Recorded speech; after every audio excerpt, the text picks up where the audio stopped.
In this question,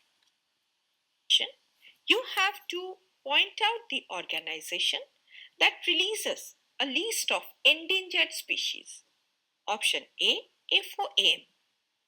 It is incorrect because no such organization is related to conservation of endangered species. Option B, IUCN. Now, the International Union for Conservation of Nature, that is IUCN, is responsible for maintaining the IUCN Red List of Threatened Species, now which is the comprehensive inventory of the global conservation status of plant and animal species. And it categorizes species based on their extinction risk, such as endangered, then critically endangered, or extinct. Hence, it is the correct option. Option C, GEAC.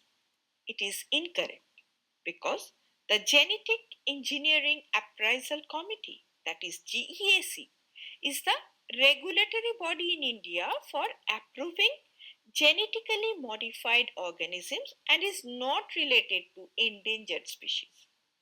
Option D, WWF. It is also incorrect because Worldwide Fund for Nature, that is WWF, works for wildlife conservation, but it does not release the official list of endangered species.